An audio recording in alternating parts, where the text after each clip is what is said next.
Bonjour, l'association Indé-Cosa CGT est une association de consommateurs agréée par l'État.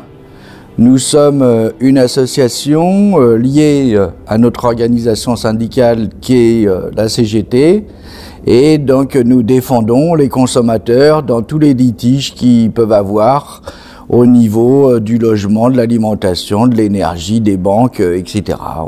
Voilà. Donc on est installé dans 70 départements, on a pratiquement 7000 dossiers de litige qu'on résolve chaque année et on a 50 000 contacts avec les consommateurs, donc principalement les consommateurs salariés.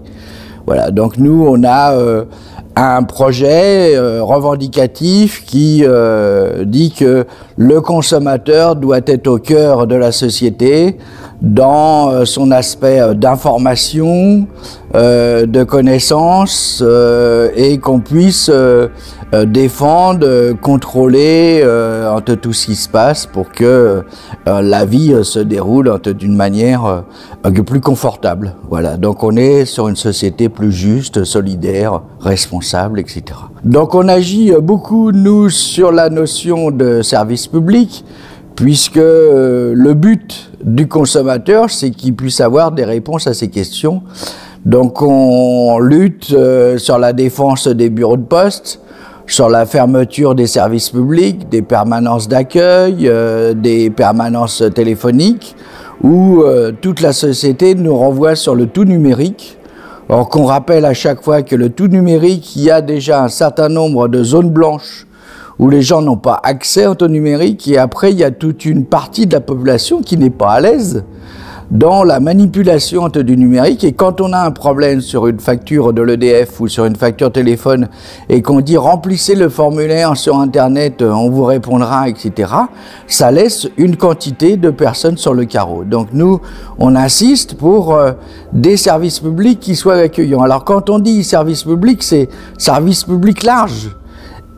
J'ai envie de dire même service au public, parce que ça soit la sécu, les transports, l'alimentation, etc., c'est comment est-ce que l'usager, que ça soit l'usager, le consommateur, le citoyen, quel que soit le mot qu'on met derrière, le consommateur, l'usager, il doit avoir la possibilité d'avoir toutes les informations et tous les moyens à sa disposition pour pouvoir te décider.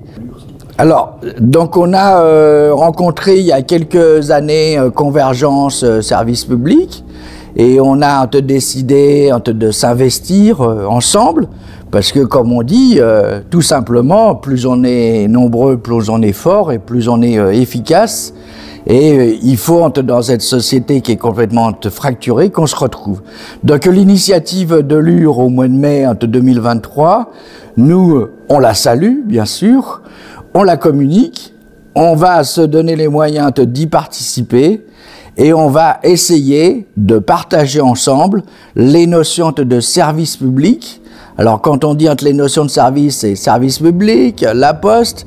Donc on discutait par exemple la semaine dernière de la notion des banques, l'accès entre le droit au compte, les frais bancaires, etc. Toutes ces notions-là, on va les discuter ensemble.